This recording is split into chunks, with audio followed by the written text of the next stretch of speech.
ನಮಸ್ಕಾರ ಎಲ್ಲರಿಗೂ, welcome back to my YouTube channel. ಎಲ್ಲರೂ ಹೇಗಿದ್ದೀರಾ? ಚೆನ್ನಾಗಿದ್ದೀರಾ ಅಂತ ಅಂದ್ಕೊತೀನಿ. ಇಷ್ಟು ದಿನ ಯಾಕೆ ವಿಡಿಯೋ ಅಪ್ಲೋಡ್ ಮಾಡಿಲ್ಲ ಅಂದರೆ ಸ್ವಲ್ಪ ಬ್ಯುಸಿ ಇದ್ದೆ. ಆ ಕಾರಣದಿಂದ ವಿಡಿಯೋ ಅಪ್ಲೋಡ್ ಮಾಡೋಕ್ಕಾಗಲಿಲ್ಲ. ಇದು ನನ್ನ 4th semester BEd projects submission ಮತ್ತು ಹೀಗೆಲ್ಲ ಆಯಿತು ಅನ್ನೋದ್ರ ಬಗ್ಗೆ ವಿಡಿಯೋ ನಿಮ್ಮ ಜೊತೆ ಶೇರ್ ಮಾಡ್ತಾ ಇದ್ದೀನಿ. ನಮಗೆ 4th ಸೆಮ್ಮಲ್ಲಿ TLMs ಕೊಡೋದಕ್ಕಿರುತ್ತೆ. ನಾವೇನು ಲೆಸನ್ ಪ್ಲ್ಯಾನ್ಸ್ ಎಲ್ಲ ಬರೆದಿರ್ತೀವಲ್ಲ, ಅದರ ರಿಲೇಟೆಡ್ TLMs ಅಂದರೆ ಟೀಚಿಂಗ್ ಲರ್ನಿಂಗ್ ಮೆಟೀರಿಯಲ್ಸ್ನ ಕಾಲೇಜಿಗೆ ಸಬ್ಮಿಟ್ ಮಾಡಲಿಕ್ಕಿರುತ್ತೆ. ಅದರ ರಿಲೇಟೆಡ್ಡು ನಾನು ಚಾರ್ಟ್ಸ್ನ ರೆಡಿ ಮಾಡಿ ಇಟ್ಟಿದ್ದೆ. ಚಾರ್ಟ್ ಕೂಡ ಒಂದು ಲರ್ನಿಂಗ್ ಟೀಚಿಂಗ್ ಮೆಟೀರಿಯಲ್ಲೇ. ಅದಕ್ಕೆ ಇನ್ನು ಸಪೋರ್ಟಿಗೆ ಕಾರ್ಡ್ಬೋರ್ಡ್, ರೊಟ್ಟು ಮತ್ತು ಪ್ಲಾಸ್ಟರು, ಗ್ಲಾಸ್ ಕವರು ಎಲ್ಲ ಹಾಕ್ಕೊಡೋದಕ್ಕೆ ನನ್ನ ಹಸ್ಬೆಂಡು ಇನ್ನೇನು ನಾಳೆ ಕೊಡಬೇಕಿತ್ತು. ಸ್ಯಾಟರ್ಡೆ ಸಬ್ಮಿಟ್ ಮಾಡಿದೆ. ಅದನ್ನೆಲ್ಲ ಹಾಕ್ಕೊಡ್ತಾಯಿದ್ರು. ಮದುವೆ ಆದಮೇಲೂ ಓದೋ ಅವಕಾಶ ಸಿಗೋದು ಪುಣ್ಯ ಅಂತಲೇ ಹೇಳ್ಬೋದು. ಅದರಲ್ಲಿ ನಾನು ತುಂಬ ಪುಣ್ಯ ಮಾಡಿದ್ದೀನಿ. ನನ್ನ ಹಸ್ಬೆಂಡು ಅಂತೂ ನಾನು ಓದೋದು ಅಂದರೆ ತುಂಬ ಇಷ್ಟ. ಏನು ಹೆಲ್ಪ್ ಬೇಕು ಎಲ್ಲನೂ ಮಾಡ್ತಾರೆ. ಕೇಳೋದಕ್ಕೂ ಮುಂಚೆನೇ ಏನಾದರೂ ಬೇಕಿತ್ತಾ ಅಂತ ಹೇಳಿ ವಿಚಾರಿಸ್ತಾರೆ. ಕಾಲೇಜ್ ಫೀಸ್ನೂ ಕೂಡ ಅಷ್ಟೇ, ಇಯರ್ಗೂ ಮುಂಚೆ ಕಂಪ್ಲೀಟ್ ನನಗೆ ಯಾವ ಕಾರಣಕ್ಕೂ ಅವ್ರು ನೀವು ಫೀಸ್ ಕಟ್ಟಿಲ್ಲ ಅಥವಾ ಫೀಸ್ ಕಟ್ಟಬೇಕು ಅನ್ನೋ ಥರ ಸಿಚುವೇಶನ್ನೇ ಅವ್ರು ಕ್ರಿಯೇಟ್ ಮಾಡ್ಕೊಳೋದಿಲ್ಲ. ಕಂಪ್ಲೀಟ್ ಎಲ್ಲ ಕ್ಲಿಯರ್ಡಾಗಿ ಇಟ್ಟಿರ್ತಾರೆ. ನನಗೆ ಏನೇನು ಬೇಕೆಲ್ಲ ಹೆಲ್ಪ್ ಮಾಡ್ತಾರೆ.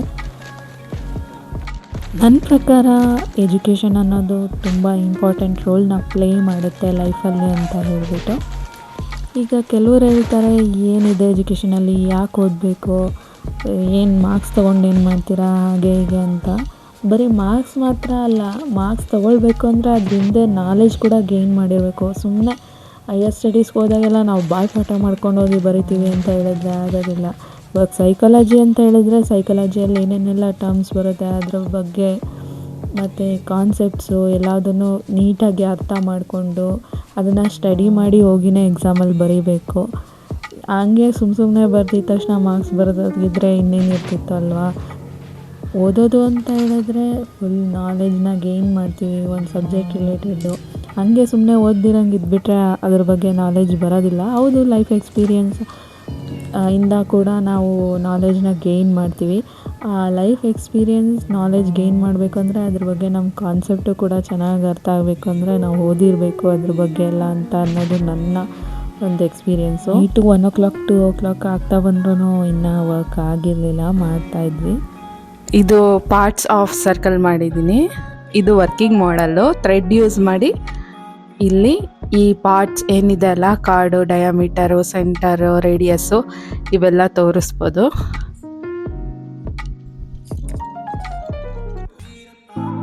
Next charts. ಇದು ಲಾಸ್ ಆಫ್ ರಿಫ್ಲೆಕ್ಷನ್ದು ಮಾಡಿದ್ದೀನಿ.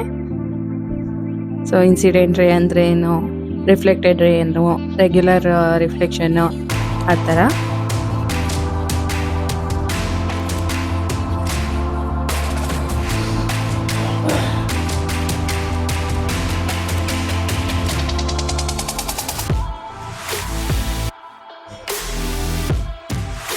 ನೆಕ್ಸ್ಟು ಫೋರ್ಸ್ ಮಾಡಿದ್ದೀನಿ.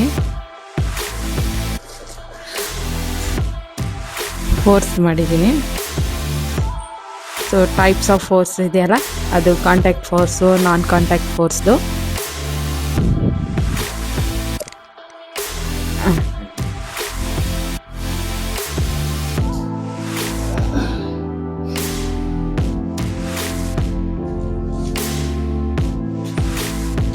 Next chart human eye. Next chart human eye ಅಂತ ಹೇಳ್ಬಿಟ್ಟು, ಇದು ಕೂಡ ಲೈಟ್ ಚಾಪ್ಟರಲ್ಲಿದೆ. ಅಂದರೆ ಲೈಟ್ ಹೇಗೆ ನಮ್ಮ ಕಣ್ಣೊಳಗಡೆ ಹೋಗಿ ಯಾವ ಯಾವ ಪಾರ್ಟ್ಸಿಗೆ ಹೋಗಿ ಏನೇನಾಗುತ್ತೆ ಅಂತ ಹೇಳ್ಬಿಟ್ಟು. ಇದು maths related. Surface area and volumes, cuboid, ಸಿಲಿಂಡರ್ದು ಏನೇನು ಸರ್ಫೇಸ್ ಏರಿಯಾ ಮತ್ತು ಫಾರ್ಮುಲಾ ಏನು ಅಂತ ಹೇಳಿ ಚಾರ್ಟ್ ಮಾಡಿದ್ದೀನಿ. ಇದು ಕ್ಲಾಸ್ 8ದು ಮ್ಯಾಥ್ಸು. ನೆಕ್ಸ್ಟು ಕ್ವಾಡ್ರಿಲ್ಯಾಟರಲ್ಸ್, ಕ್ಲಾಸ್ 9ದು. ಇದು ಬಂದುಬಿಟ್ಟು types of quadrilaterals: parallelogram, rectangle, square, rhombus, trapezoid ಮತ್ತು ಕೈಟ್ ಅಂತ ಹೇಳಿ.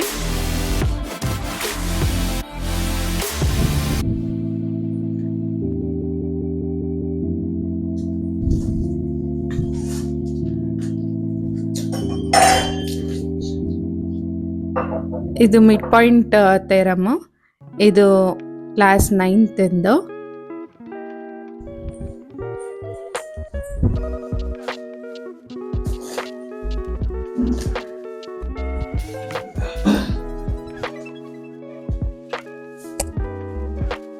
ಇದು ಬಂದ್ಬಿಟ್ಟು ಆಲ್ಜಿಬ್ರಾಯಿಕ್ ಎಕ್ಸ್ಪ್ರೆಷನ್ನು. ಇದು ಕ್ಲಾಸ್ 8 ಅಲ್ಲಿದೆ. ವೇರಿಯೇಬಲ್ಸ್ ಅಂದ್ರೆ ಏನು, ಕಾನ್ಸ್ಟೆಂಟ್ ಏನು, ಬೇಸಿಕ್ ಚಾರ್ಟ್ ಇದು.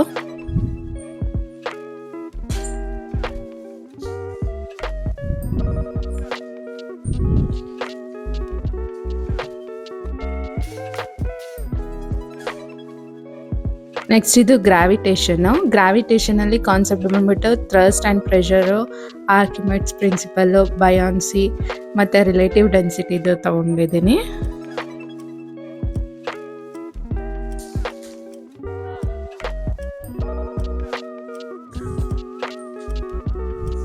ಅದು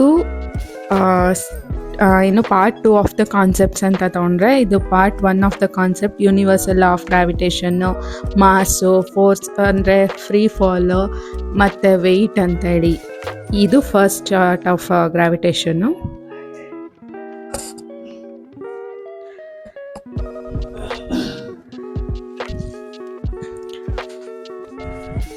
ಇದು next chart surface area and volumes, right circular ಕೋನ್ದು ಮತ್ತು ಸ್ಪಿಯರ್ದು. ಇದು ಬಂದ್ಬಿಟ್ಟು ಎಮಿಸ್ಪಿಯರು. ಇದ್ರದ್ದು ಫಾರ್ಮುಲಾಸ್ ಎಲ್ಲ ಹೈಲೈಟ್ ಮಾಡಿ ನೋಟ್ ಡೌನ್ ಮಾಡಿರೋ ಚಾರ್ಟ್ ಇದು. ಇದು ಕೂಡ class 9th. So lastly experiment. ಇದು ರಿಫ್ಲೆಕ್ಷನ್ ಆಫ್ ಲೈಟ್ ಎಂದು.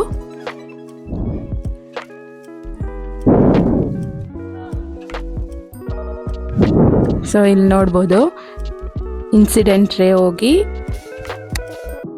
ಮಿರರ್ ಮೇಲೆ ಸ್ಟ್ರೈಕ್ ಆಗಿ ದೆನ್ ಇಲ್ಲಿ ರಿಫ್ಲೆಕ್ಟ್ ಆಗಿ ಟಾಯ್ ಮೇಲೆ ಬೀಳ್ತಾ ಇದೆ. ಇದರಲ್ಲೇ ನಾವು ರಿಫ್ಲೆಕ್ಷನ್ ಕಾನ್ಸೆಪ್ಟ್ನ ಎಕ್ಸ್ಪ್ಲೈನ್ ಮಾಡ್ಬೋದು, then the laws of reflection ಕೂಡ ಎಕ್ಸ್ಪ್ಲೈನ್ ಮಾಡ್ಬೋದು. ಇದೆಲ್ಲ ಬಂದ್ಬಿಟ್ಟು definitions of incident, normal, angle of incidence, reflected ಅಂತ ಹೇಳ್ಬಿಟ್ಟು.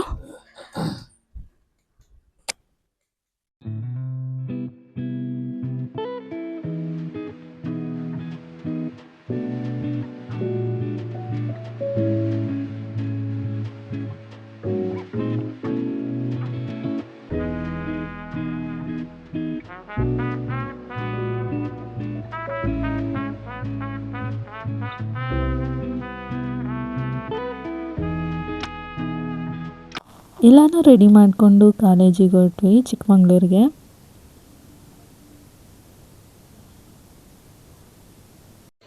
ವಾಪಸ್ ಬರ್ತಾ ಪೋಲಾರ್ ಬೇರ್ಗೆ ಕರ್ಕೊಂಡೋದ್ರು. ಬಾಯಿಲಿ ಪೋಲಾರ್ ಬೇರಲ್ಲಿ ಚೆನ್ನಾಗಿರುತ್ತೆ, ಐಸ್ ಕ್ರೀಮ್ ಎಲ್ಲ ಚೆನ್ನಾಗಿರುತ್ತೆ ಅಂತ ಹೇಳ್ಬಿಟ್ಟು.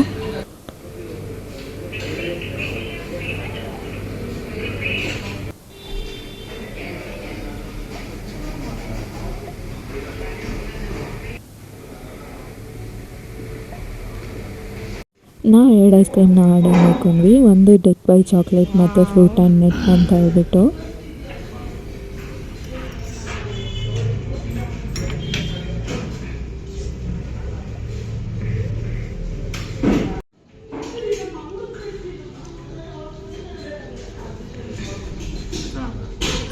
ನಿಜವಾಗ್ಲೂ ಐಸ್ ಕ್ರೀಮ್ ಸಕ್ಕತ್ತಾಗಿತ್ತು. ಹೆಸರು ತಕ್ಕಂಗೆ ಡೆತ್ ಬೈ ಚಾಕ್ಲೇಟೇನು. ವಾಪಸ್ಸು ಊರಿಗೆ ಹೊರಟ್ವಿ, ಸಬ್ಮಿಷನ್ ಮಾಡಿ ಸಮಾಧಾನ ಆಯಿತು ಎಲ್ಲ ಕೊಟ್ಟಿದ್ದೀನಿ ಅಂತ ಹೇಳ್ಬಿಟ್ಟು. ನಮ್ಮ ಬೇರೆಯವರಲ್ಲಿ ಅವತ್ತು ಕನ್ನಡ ರಾಜ್ಯೋತ್ಸವನ ಸೆಲೆಬ್ರೇಟ್ ಮಾಡ್ತಾಯಿದ್ರು. ಡೆಕೋರೇಷನ್ನು ಎಲ್ಲನೂ ಕೂಡ ಸಕ್ಕತ್ತಾಗಿತ್ತು, ಲೈಟಿಂಗ್ಸ್ ಎಲ್ಲ. ನೆಕ್ಸ್ಟ್ ನನಗೆ ಮಂಡೇನೇ ಪ್ರಾಕ್ಟಿಕಲ್ ಎಕ್ಸಾಮ್ ಇತ್ತು. ಫಸ್ಟ್ ಡೇ ಮ್ಯಾಥ್ಸ್ ಇತ್ತು, ಅದಕ್ಕೆಲ್ಲ ರೆಡಿ ಮಾಡಿ ಇಟ್ಕೊಂಡಿದ್ದೆ. TLMಸು ಪ್ರತಿಯೊಂದೂ. ಇದೆಲ್ಲ ಥಿಂಗ್ಸು, ಚಾಕು, ಡಸ್ಟರು, ಪಾಯಿಂಟರು. ಈ ಪಾಯಿಂಟರ್ ಕೂಡ ಇಂಪಾರ್ಟೆಂಟು, ಯಾಕೆಂದರೆ ನಾವು ಕೈಯಲ್ಲಿ ತೋರಿಸೋ ಹಾಗಿಲ್ಲ. ಈ ಥರ ಪಾಯಿಂಟರ್ ಯೂಸ್ ಮಾಡಿನೇ ಮಕ್ಕಳಿಗೆ ನಾವು ಹೇಳ್ಕೊಡ್ಬೇಕು. ಸರ್ಕಲ್ಸ್ ತೊಗೊಂಡಿದ್ದೆ. ಸರ್ಕಲ್ಸ್ ಏನೇನು ಬೇಕು, ಪಾರ್ಟ್ಸ್ ಆಫ್ ಸರ್ಕಲ್ ಎಕ್ಸ್ಪ್ಲೈನ್ ಮಾಡೋದಕ್ಕೆ ಅದನ್ನು ತೊಗೊಂಡಿದ್ದೆ. ಇದು ಪ್ರಾಕ್ಟಿಕಲ್ ರೆಕಾರ್ಡ್ ಬುಕ್ಕು. ಒಂದು ಎಕ್ಸ್ಟರ್ನಲ್ ಇಟ್ಕೊತಾರೆ ಮತ್ತು ಒಂದು ಇಂಟರ್ನಲ್ ಇಟ್ಕೊತಾರೆ. ಈ ಥರ ರೆಕಾರ್ಡ್ ಬುಕ್ ಬರೆದಿರಬೇಕು.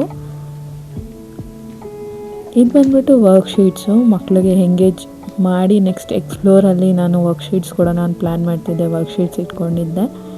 ಇದು ಫಸ್ಟು ಅವರ ಬಾಯಿಂದ ನಾವು ಏನು ಚಾಪ್ಟರ್ ಮಾಡ್ತೀವಲ್ಲ ಆ ಲೆಸನ್ನ ಹೇಳಿಸ್ಬೇಕು.